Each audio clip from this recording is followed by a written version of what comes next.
When that story broke, I had a video up maybe 10 minutes later, and we did probably 150 videos the rest of the entire year. It was far and away our biggest story on that big channel, was Brittney Griner being detained, and then, of course, being part of the worst sports trade ever, even worse than Herschel Walker, even worse than Deshaun Watson. It was the Brittney Griner for the Merchant of Death, Victor Bout trade.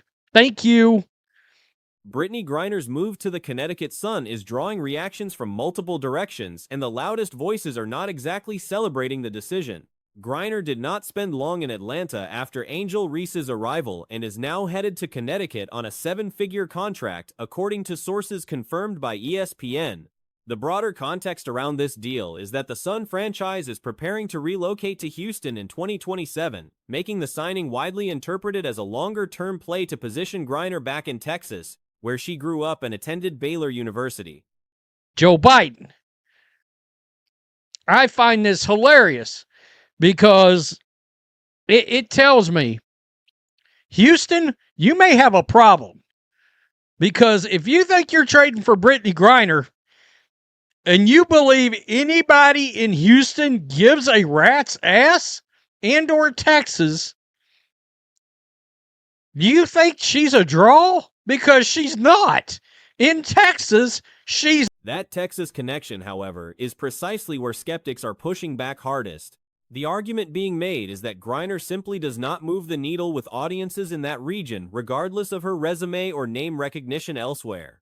As evidence, critics are pointing to a homecoming celebration held at a church in Waco in December 2022, roughly 2 miles from Baylor's campus, following Griner's release from Russian custody. She's not.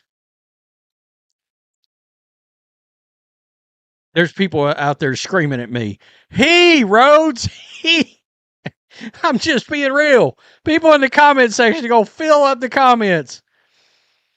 Confirming Alexa Philippou at She Knows Sports. Who is this? Tarika.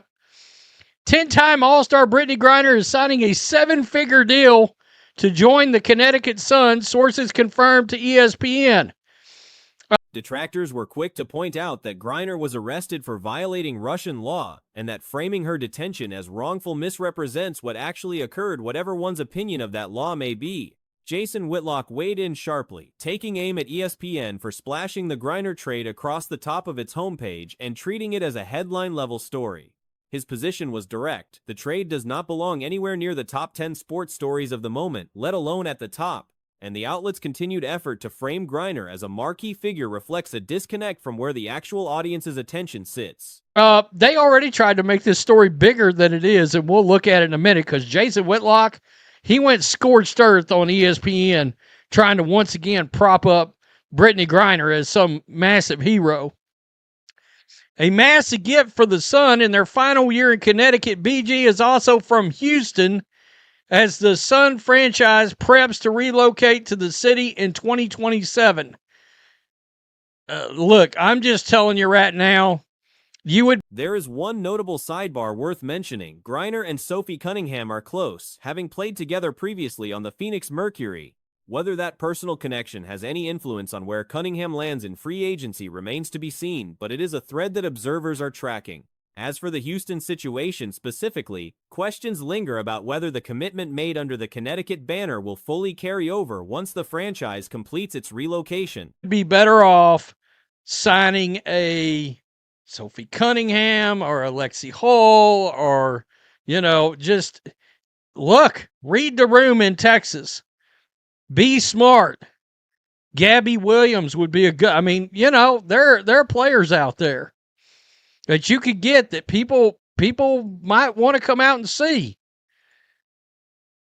Brittney Griner is not moving any needles, folks.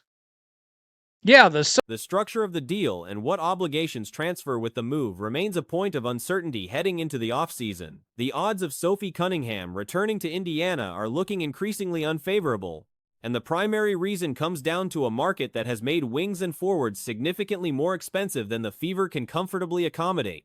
The clearest signal of where prices are heading came when a team reportedly offered Naz Hillman a 3-year deal worth $900K per year. Sun front office, you're lighting your money on fire.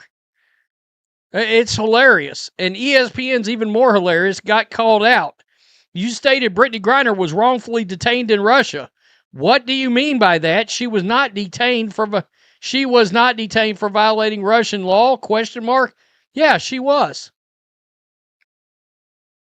She was. Next person called out ESPN. Wrongfully detained in Russia? That's a terrible take.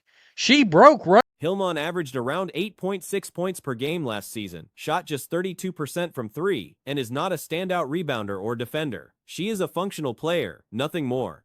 The fact that she commanded that kind of offer tells the full story of how the forward and wing market is trending this offseason. Russian law. And she did. I used to tell people all the time, every time I did a Brittney Griner video, I had to come out and say, it doesn't matter whether you have a problem with Russian law. It's Russian law. This is the U.S. That's their law, and she broke it. Jason Whitlock, the top story splashed across ESPN.com is Brittney Griner trade. You cannot convince me that's the number one sports story in sports. Both Cunningham and Lexi Hull are objectively better basketball players than Hillman. If she is pulling $900K, there is no realistic scenario where either of them settles for anything meaningfully lower. For the Fever, that creates a near impossible equation. You can't convince me it's even in the top 10. I love this tweet, by the way. Every time Brittney Griner trends, I remember the greatest tweet of all time, Kyler Murray, blessed to have been able to play with the GOAT, Larry Fitzgerald, my rookie year. That's Brittney Griner, by the way. Even Larry Fitzgerald said, thanks. I think that's actually Brittney Griner, though. Hope you're doing well. I mean, that's some good work. That's some good work. Indiana's cap situation, already tightened by Kelsey Mitchell's $1.4 million Supermax, does not leave room to match competitive offers for both Hull and Cunningham. Hull declined to sign her qualifying offer, meaning she is fully testing free agency, and whatever she gets offered, the Fever are on the hook to match if they want to keep her. A Hull offer in the $750-900K range appears likely given the Hillman benchmark, and that number alone may already exceed what Indiana can absorb. I'm saying it's likely we lose Sophie is because the Fever, unless the Fever wants to sign like a Beck Allen, a power forward. And to be honest, if Stephanie White was bringing back the old crew, like Beck Allen could not, like, it's not a bad power forward. Like, she's not a bad power forward. I mean that. Like, she technically started Beck Allen at center in 2023 with Connecticut. So I don't think it's a bad. Adding Cunningham on top of a similar figure makes retaining both essentially a financial impossibility. Cunningham herself has been open about wanting a long-term deal and real financial security. She has spoken about wanting to buy a house and build stability. A hometown discount of a couple $100,000 is a plausible ask from Indiana.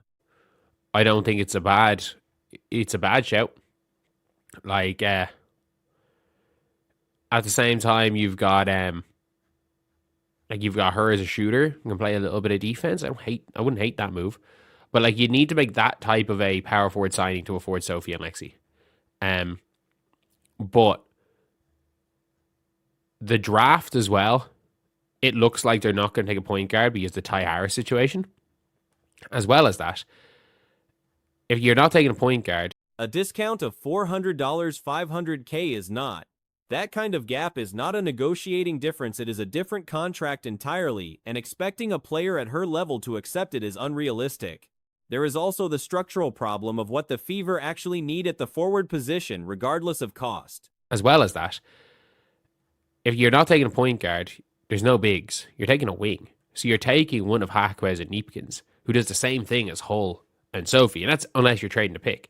But also, there is a team just offered $900K a year to Naz Hillman off 5.5 points per game. Or sorry, I think she averaged 8 points per game last year.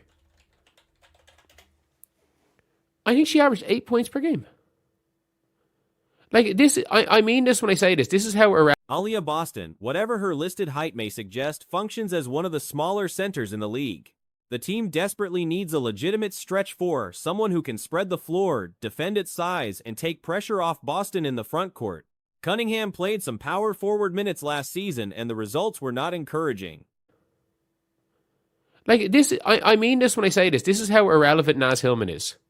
Her picture on ESPN is Nia Coffey. It's not even her. Like, on Google, she averaged 8.6 points per game last year. On, I get it, she shot a few threes. She's only shot 32%. She's not the greatest rebounder. She's not the greatest defender in the world. She's fine. She's an absolutely fine player. Someone offered her $900K. The ideal solution is an Azura Stevens type, a versatile, switchable forward who can knock down threes from that position, but that profile is genuinely scarce. There are no obvious candidates in the current draft class. The international market offers plenty of wings and guards, but very few true stretch forwards. And the college pipeline is similarly thin at that spot for the foreseeable future. Options like Rebecca Allen or Maisha Hines Allen could fill the position on a minimum deal and free up funds to retain one of Hull or Cunningham, but that approach means accepting real limitations at a spot that was already exposed last season. Someone offered her $900K. Both Lexi Hull is at worst an equivalent to Naz Hillman. And like, I might be a bit harsh on Lexi Hull by saying an equivalent. I think Lexi might be better. I think Sophie Cunningham's definitely better than Naz Hillman. I think Lexi Hull's probably better than Hillman. And Sophie's definitely better. A team offered her a 3-year, $900K a year contract. And I understand 4 is to shoot the ball or at a premium. Allen has the shooting to help, and Hines Allen has the athleticism, even if her decision-making in complex defensive schemes remains a question mark. A further sign that the Cunningham situation may be more complicated than it appears came when she reportedly planned to release a podcast widely expected to be an announcement of her return and then pulled back without explanation. Combined with reports that the Mitchell signing itself was not fully settled until late in the process, it paints a picture of a front office juggling several moving parts at once, with outcomes that were far from certain even as the deadline approached. And 4 is to shoot the ball or at a premium. Like, I understand they are at a premium. I'm not going to pretend that they're not. And, well, so are wings. So, like, if we're looking here at Hillman versus, if we're looking at Hillman versus those, you would have to assume that the money that they're going to get, it's a very different thing with a small point guard. There's an abundance of small guards. The Fever are in a position where keeping both Hull and Cunningham likely means sacrificing the power forward upgrade they badly need, and where keeping neither risks losing 2 contributors who elevated the team's identity last season. With the cap compressed and the talent market running hot, Indiana may end up retaining one and parting ways with the other, and based on the numbers in play, Cunningham appears to be the more likely departure. They're going to get. It's a very different thing with a small point guard. There's an abundance of small guards, and teams don't like to pay small guards. They don't like to pay their backup guards. But wings and potential starters, like, they're not in any way going to be cheap. And you've then got, again, you've got a Naz Hillman here who is making this much money.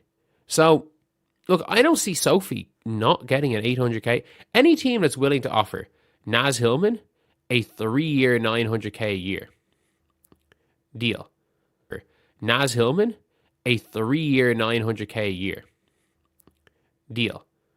Like, why would they not offer one of Sophie or Alexi a 2-year, $900K a year? And for people saying, oh, they know how much money they're making because of the Fever. Like, they're making more money because of the Fever. Absolutely. But, like, Sophie's not going to just randomly lose endorsements by not playing for Indiana anymore. They're not just going to vanish.